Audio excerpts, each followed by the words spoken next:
कभी आपका मन हो चटपटा खाने का तो बाजार के आलू टिक्की चाट ना खाकर आप इसे घर पर ही आसान तरीके से बना सकते हैं। जिस दिन आपने इस चाट टिक्की को घर पे बनाया तो फिर उस दिन आपको डिनर बनाने की भी जरूरत नहीं पड़ेगी। इसी आलू चाट टिक्की को खाकर सबका मन खुश हो जाता है। बाजार की तरह ही आलू टिक्की चाट बनानी हो तो पहले हमने टिक्कियों को बना के तैयार कर लेना है। फिर उस पर डालना है नमक, मिर्च, जीरा, चाट मसाला। इसके बाद घर पर ही तैयार की हुई चटनियों को डाल देना है। फिर हमने डाली है खट्टी चटनी, गुड़ इमली की मीठी चटनी और खट मीठी दही की चटनी। चटनियाँ डाल दी तो इस पे डाल देना है कुतरा हुआ छोटा छोटा प्याज। फिर डालनी है क्रश की हुई बताशे की पापड़ी। आप चाहें तो इस पे थोड़ी सी नमकीन भी डाल सकते हैं और चाहें तो आप इस पे अनार के दाने भी निकाल के डाल सकते हैं। तो बस हो गई आपकी चटपटी चटनियों के साथ चटकारे वाली चटपटी चाट तैयार। और फिर स्वादिष्ट तो इतनी बनती है कि आप कई दिनों तक इसका स्वाद भूल नहीं पाएंगे। इसे बनाने के लिए हमने लिया है 250 ग्राम जितने सफेद मटर। रात भर भिगाने के बाद हमने इसे प्रेशर कुकर में डाल दिया है। पानी इसमें इतना डालना है कि मटरों से ऊपर रहे।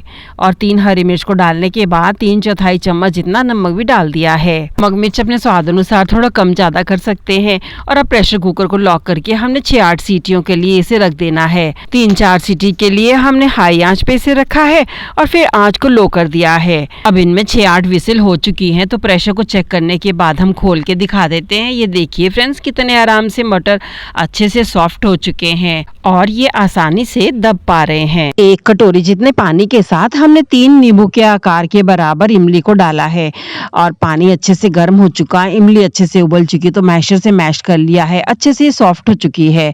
ध्यान रहे फ्रेंड्स, यहाँ पे हमने सीडलेस इमली का इस्तेमाल किया है। इसे 2 बार हमने छान लिया है ताकि इसके रेशे अलग हो सके। हमने लिया है आधी कटोरी जितना पाउडर्ड गुड़ और हमने उसे उसी पैन में डाल दिया है।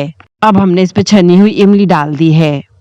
इस रेसिपी में हमने गुड़ इमली की चटनी को बनते दिखाया है और बाकी 2 चटनियों को हम शॉर्ट में बता देते हैं। अब खट्टी चटनी बनाने के लिए उसी इमली के पानी को हमने मिक्सी जार में ले लिया है। आधी कटोरी जितना ही डाल के हमने उसमें 1 प्याज, 1 हरी मिर्च, थोड़ा सा लहसुन, थोड़ा सा अदरक, थोड़ा सा धनिया क्रश कर लेना है। इस तरह खट्टी चटनी बनके तैयार हो जाती है। और इस गुड़ इमली की मीठी चटनी में डाला है 1 चम्मच जितना लाल काश्मीरी मिर्च, आधी छोटी चम्मच काला नमक डाला है। और अब 1 चम्मच कॉर्नफ्लावर को आधी कटोरी पानी में घोल लेना है और इसे भी अच्छे से मिक्स करने के बाद इस चटनी में ऐड कर देना है। इससे होगा ये कि गुड़ इमली की चटनी बहुत जल्दी से थिक होने लगती है। इसके लिए इसे लगातार चलाना बहुत जरूरी है।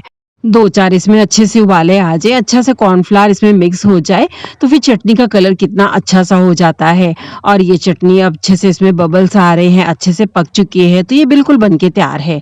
इसमें हमने थोड़ी सी 1 चम्मच जितनी चीनी भी ऐड कर दी है। आप चाहें तो इसमें आधा चम्मच सफेद नमक भी ऐड कर दीजिएगा। इस चटनी में काला नमक पर्याप्त हो गया तो फिर हमने सफेद नमक नहीं डाला है। चटनी बनके तैयार हो चुकी है तो फिर हम इसे ठंडा करने के लिए रख देते हैं। और अब हम आलू टिक्की की तैयारी कर लेते हैं। 8-10 आलूओं को हमने सुबह ही उबाल लिया था, अच्छे से ठंडे हो चुके थे तो छील लिया है और अब ग्रेट कर लेते हैं।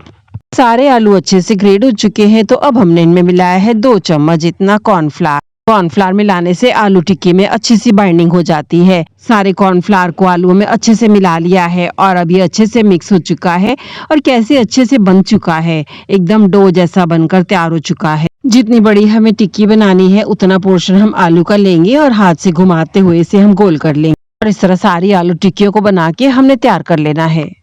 और एक प्लेट में सारे मसाले भी हमने निकाल के रख लेने हैं ताकि हमें बार बार नमकदानी न खोलनी पड़े। यहाँ हमने लिया है 1 बड़ा चम्मच सफेद नमक, 1 बड़ा चम्मच भुना पिसा जीरा, 1 चम्मच हमने चाट मसाला लिया है, आधा चम्मच लाल तीखी मिर्च को लिया है और 2 मीडियम साइज के प्याज को चौकोर टुकड़ों में काट लेना है। तवे को हाई आंच पे गर्म कर लिया है। तेल डालने के बाद हमने इस पे 1-1 टिक्की को रख के जितनी टिक्कियां इस पे आई उतनी रख के सेक लेना है। टिक्कियों को अच्छा सुनहरा होने तक अलट पलट कर सेकना है। भी ठीक से डालना है। पहली बार में थोड़ी बहुत चिपकती हैं लेकिन दूसरी बार में तो बिल्कुल भी नहीं चिपकती हैं। पहली बार में सिर्फ 2 टिक्कियों को ही रखिएगा जिससे कि तवा अच्छे से सेट हो जाता है और जब बाकी टिक्कियां भी तलेंगे तो फिर वो आराम से उतर पाएंगी। लेकिन हमने तो इन्हें कई बार बनाया है तो हमें इतनी दिक्कत नहीं हो रही क्योंकि हमने सभी टिक्कियों के नीचे तेल को भी अच्छे से डालना है और अच्छे से जब सिक जाएंगी तभी हमने इन्हें पलटना है। टिक्कियों को तो हमने प्लेट में निकाल लिया है, साथ ही में जो मटर तैयार हुए हैं ने भी हमने अलट पलट कर गर्म कर लेना है। क्योंकि एक प्लेट में निकाला है, फिर हमने उनपे गर्मा गर्म मटरों को डाल दिया है। अब डाला है चुटकी भर सफेद नमक, थोड़ी सी तीखी मिर्च, थोड़ा सा भुना पिसा जीरा और थोड़ा सा चाट मसाला। सभी मसालों को डालने के बाद अब चटनियों को डाल देते हैं। सबसे पहले डालेंगे खट्टी चटनी, फिर डालेंगे मीठी चटनी, थोड़े से कटे प्याज डालने के बाद हमने दही की चटपटी चटनी को डाल दिया है। दही की चटनी बनाने के लिए हमने दही को मिक्सी जार में थोड़ा सा चलाया है। थोड़ा सा इसमें पुदीना डाला है, काला नमक, सफेद नमक, चाट मसाला और भुना पिसा हींग, जीरा, 1 चम्मच चीनी को डाला है। इस पे डाल दिया है बताशे की क्रश पापड़ी को, और थोड़ा सा आपके पास धनिया हो तो मुट्ठी भर वो भी डाल दीजिएगा। इस पे आप डाल सकते हैं थोड़ी सी आलू भुजिया की क्रश नमकीन, और थोड़ी सी आप अनार के दाने भी निकाल के डाल सकते हैं। और इस तरह बाकी भी सभी आलू टिक्कियों को बना के तैयार कर लिया है। ऐसी और रेसिपीज जानने के लिए हमें सब्सक्राइब करना ना भूलें।